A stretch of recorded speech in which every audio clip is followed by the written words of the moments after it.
میں وہ معلومات رکھتا ہے. اگر نہیں معلومات تیرا اس دنیا میں آنے کا مقصد کیا ہے اس کے اوپر کوئی معلومات نہیں. مر جائیں گے معاملہ ختم ہو جائے گا. معاملہ ختم نہیں ہوگا.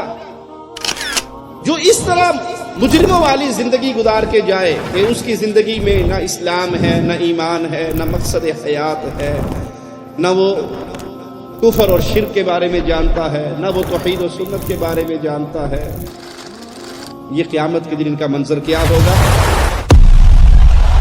پہلی مرتبہ ہماری تشریف لائے ہیں پلیز سبسکرائب کر لیجیے. یہ قسمیں کھائیں گے ما لبثوا غیر ساعۃ. ہم دنیا میں تو ایک لمحے کے زیادہ، اس سے زیادہ تو نہیں ہم نے گزارا. ہم تو چند لمحات کے لیے دنیا میں آئے تھے.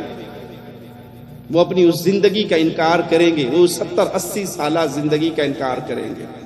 وہ جو چیز ان کے سامنے پیش ہوگی اس کی وحشت اتنی ہوگی وہ انکار کریں گے. قسمیں اٹھائیں گے کہ ہم نے تو اس دنیا کے اندر بہت تھوڑے لمحات گزارے ہیں اور دنیا کی زندگی میں بہہ کے رہے. مالک کا فرمان سنیے، فَإِذَا جَاءَتِ الصَّاخَّةُ، جب کان بہرے کر دینے والی سخت آواز یعنی قیامت آئے گی، اس کا منظر اپنے سامنے رکھیے. یہ کلام الہی ہے. گھر میں رکھے ہوئے نسخوں کو کھول کر ترجمے سے پڑھ کر دیکھ لو. اللہ مالک کس انداز میں اس کی شدت کو بیان کر رہا ہے.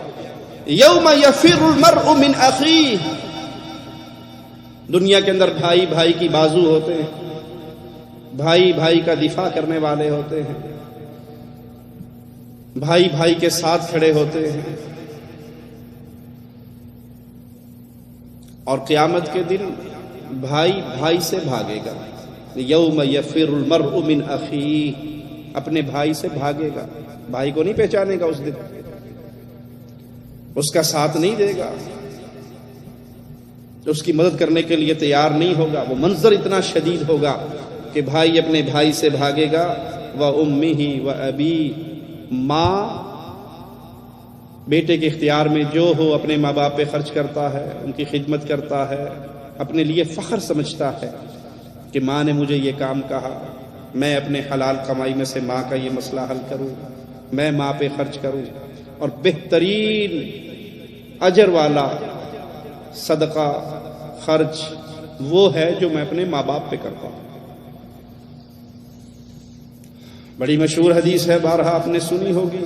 وہ 3 افراد جو اپنے ایک بارش سے بچتے ہوئے غار میں جا کے بیٹھ گئے تھے، پتھر آ کے غار کا دروازہ بند کر دیا تھا. سب نے اپنے اپنے نیک اعمال بیان کیے تھے. ان میں سے ایک شخص کا عمل کیا تھا، میں اپنی بکریاں لے کے نکلتا اور جب ان کو لے کر آتا اس کا دودھ دوہتا تو سب سے پہلے میں اپنی ماں باپ کو پلاتا. ایک دن میں لیٹ ہو گیا، دور نکل گیا، دیر سے آیا، ماں باپ انتظار کرتے کرتے سو گئے. میں نے دودھ نکالا، میرے بچے بھوک سے میرے قدموں میں لوٹ پوٹ ہو رہے، لیکن مجھے گوارا نہیں ہوا کہ ماں باپ سے پہلے میں اپنے بچوں کو پلا دوں.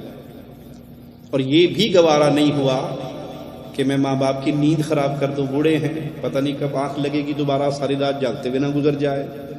میں وہ پیالہ دودھ کا لے کے ان کے سرہانے کھڑا رہا. بچے روتے روتے سو گئے. جب وہ ماں باپ اپنی مرضی سے نیند پوری کر کے اٹھے، میں نے پہلے ان کو پلایا پھر اپنی اولاد کو پلایا. یہ عمل اللہ تیرے لیے کیا، اگر تجھ سے محبت کی بنیاد پہ کیا، تیرے حکموں کے مطابق کیا تو یہ راستہ کھول دے، ہمیں آسمان نظر آ جائے. اللہ نے راستہ کھول دیا. یہ ہے ماں باپ کے ساتھ سلوک کا بدلہ. اور قیامت کا دن کیا ہوگا؟ انسان اپنی ماں سے بھاگے گا، اپنے باپ سے بھاگے گا، وَصَاحِبَتِهِ وَبَنِيهِ، اپنی بیوی سے بھاگے گا، اپنی اولاد سے بھاگے گا. کوئی اس کو اچھا نہیں لگے گا، کسی کے ساتھ نہیں کھڑا ہوگا، کسی کی اس کو فکر نہیں ہوگی. لِكُلِّ امْرِئٍ مِّنْهُمْ يَوْمَئِذٍ شَأْنٌ يُغْنِيهِ. اس جملوں پہ غور کر لیجئے. جو آج اپنی بھائی کے لیے، اولاد کے لیے، بیوی بچوں کے لیے، ماں باپ کے لیے اللہ کو ناراض کرنے پہ تلے ہوئے ہیں، وہ ان جملوں پہ غور کر لیں. اس دن انسان کی خواہش کیا ہوگی سارے کے سارے پکڑے جاتے ہیں تو پکڑے جائیں، میں بچ جاؤں۔ بیوی نے کہا میں پردہ نہیں کروں گی دیور سے، جیٹھ سے۔ کوئی بات نہیں، اللہ کے حکموں کو ٹھوکر مارتی ہے، مارتی رہو، میں گھر سے باہر نکلوں گی بے پرد ہو کے۔ پردہ تو دل کا ہوتا ہے، حیا آنکھ میں ہوتی ہے، یہ چہرے کو چھپانا، یہ دقیانوسی خیالات، پرانے دور کا اسلام، ہم نہیں مانتے اس کو۔ کوئی بات نہیں، آپ ہماری بیگم ہیں، آپ جو مرضی کریں، آپ کو کون پوچھ سکتا ہے؟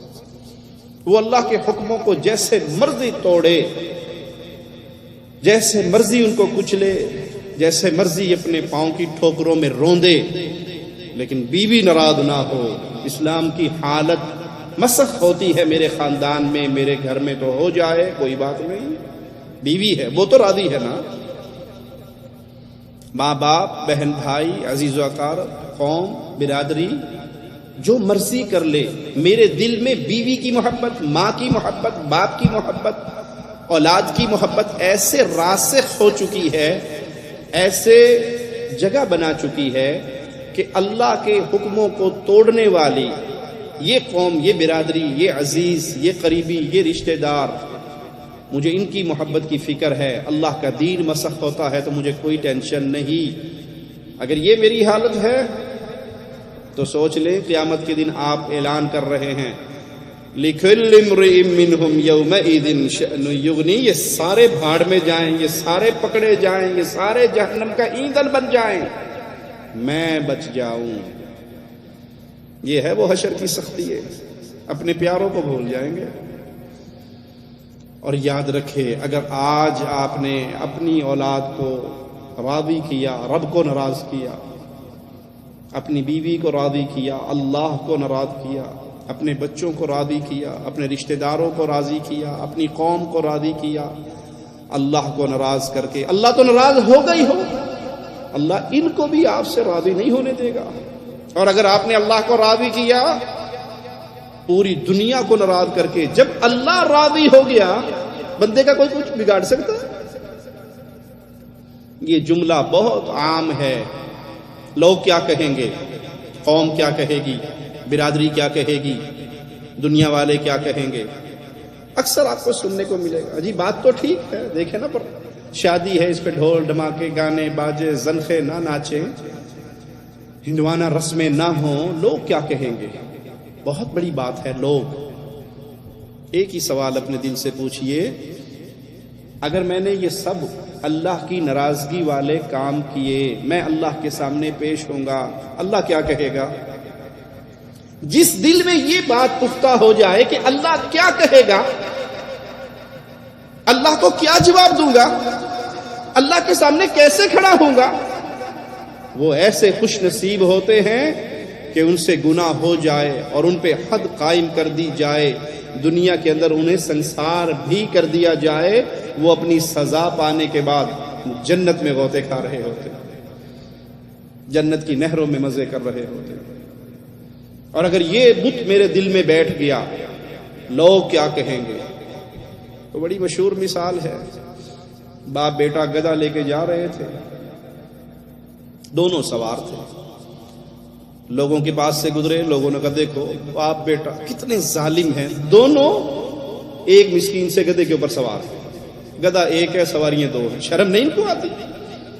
ایک اتر جائے، بیٹا اتر گیا، چلو ابو چڑھ جائے اس کے اوپر، پھر کہیں سے لوگوں کے پاس سے گزر ہوا، نے کہا دیکھ لو بابا، باپ کتنا ظالم ہے، وہ معصوم سا بچہ اس بیچارے کو نیچے چلایا ہوا ہے اور باپ اوپر چڑھا ہوا ہے۔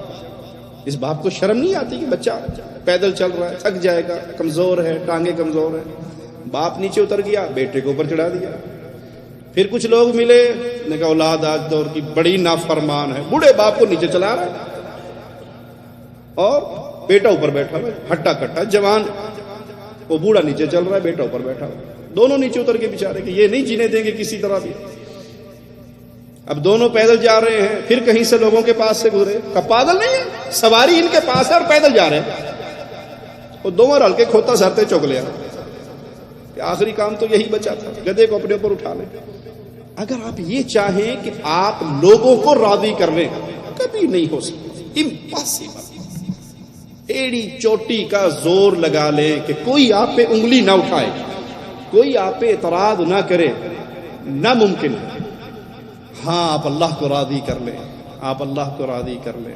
لوگ ناراض ہوتے ہیں، ہو جائے، قوم دشمن بنتی ہے، بن جائے، ساری دنیا مل کے آپ کا بیڑا غرق کرنا چاہے اور آپ نے اللہ کو اپنا بنا لیا ہو، اللہ کی قسم کوئی آپ کو کوئی نقصان نہیں پہنچا سکتا۔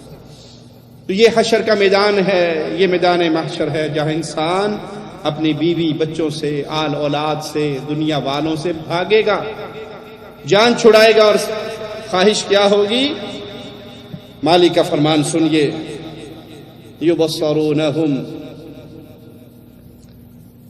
حالانکہ وہ ان کو دکھلا دیے جائیں گے، یود المجرم لو یفتدی من عذاب یومئذ ببنیہ، اس دن خواہش کیا ہوگی مجرم کی، اس کے بیٹے کو اس کی جگہ پہ پکڑ لیا جائے، اس کی جان بچ جائے، وصاحبتہ واخیہ، اس کی بیوی کو پکڑ لیا جائے، اس کی جان بچ جائے، اس کے بھائی کو پکڑ لیا جائے، اس کی جان بچ جائے، وفصیلتہ التی تؤویہ، وہ خاندان جو اس کو پناہ دیا کرتا تھا سارا خاندان پکڑا جائے اور یہ اکیلا بچ جائے، ومن فی الارض جمیعا ثم ینجیہ، بیٹے سے اگر کام نہیں بنا، بیوی سے کام نہیں بنا، برادری سے کام نہیں بنا، زمین میں جتنے ہیں وہ سارے کے سارے جہنم میں چلے جائیں، میں اکیلا بچ جاؤں۔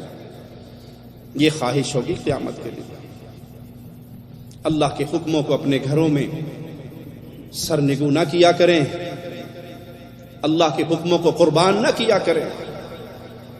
آپ کو سمجھ آ جائے کہ یہ حدیث رسول ہے، شادی کا طریقہ شریعت نے یہ بتایا ہے، غمی کے موقع پہ شریعت کا یہ حکم ہے، کاروبار کے موقع پہ شریعت کا یہ حکم ہے، معاشرت کے موقع پہ شریعت کا یہ حکم ہے، بیوی کے حقوق میں شریعت کا یہ حکم ہے، ماں باپ کے حقوق میں شریعت کا یہ حکم ہے، پڑوسی کے تعلقات میں شریعت کا یہ حکم ہے، مسلمان بادشاہ کے لیے اس کے حقوق میں شریعت کا یہ حکم ہے۔ جتنی احادیث آپ تک پہنچ جائیں، آنکھیں بند کر کے صرف ایک سوال سامنے رکھا کریں، کہیں میں نے اس حکم کو توڑا تو میرا اللہ مجھ سے ناراض نہ ہو جائے۔ جس سے اللہ ناراض ہو گیا اس کا دنیا آخرت سب برباد ہو گیا۔ اور اگر آپ نے اللہ والے معاملے کو، اسلام والے معاملے کو پس پش ڈال کے لوگوں کو راضی کرنے کی کوشش کی تو دیکھ لیں قرآن کیا کہتا ہے، وَمَن فِي الْأَرْضِ جَمِيعًا، زمین کی ساری مخلوق آج جہنم میں چلی جائے اور میں اکیلا کسی طرح بچ جاؤں۔ لیکن یہ زبان کے جملے ہیں، پریکٹیکل نہیں ہو سکتا۔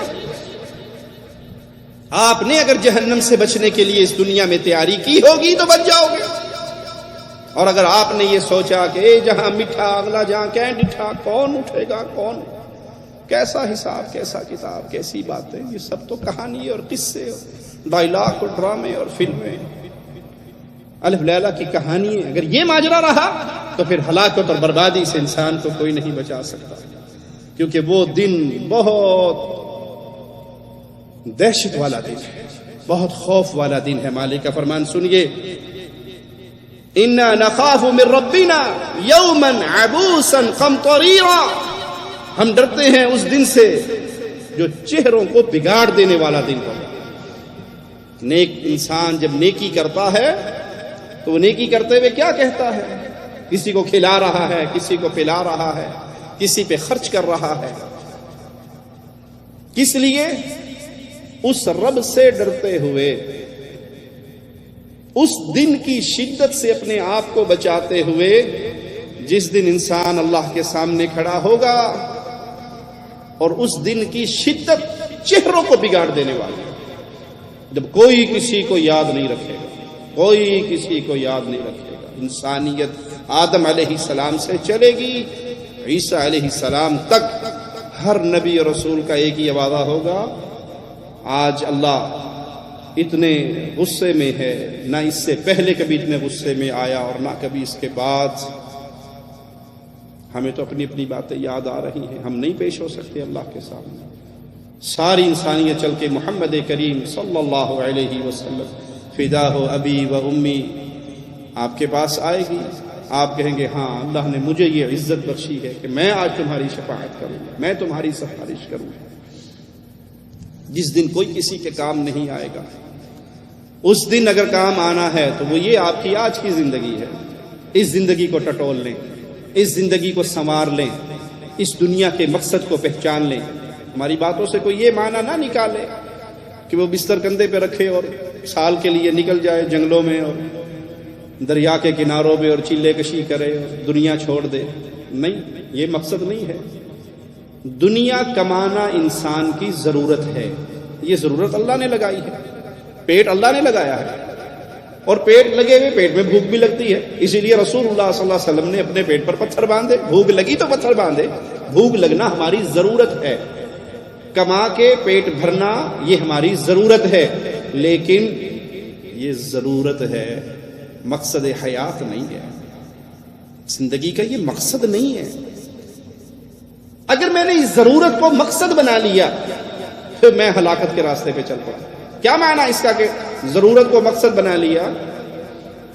مجھے آخرت کی فکر نہ ہو، مجھے دین کی فکر نہ ہو، دین سیکھنے کا ہم اور غم نہ ہو، دین ہے کیا، حق کیا ہے، سچ کیا ہے، یہ سوچ میرے دل میں کبھی پیدا نہ ہو۔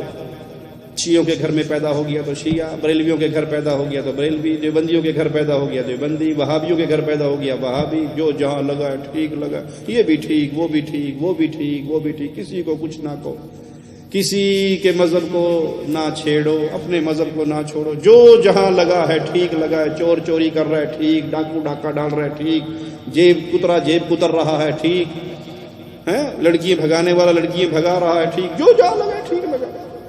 معنی یہ کہ آپ کو یقین نہیں ہے، آپ نے مرنا ہے، کیونکہ ٹھیک صرف ایک ہے، ٹھیک صرف ایک ہے، دو ٹھیک نہیں ہو سکتے۔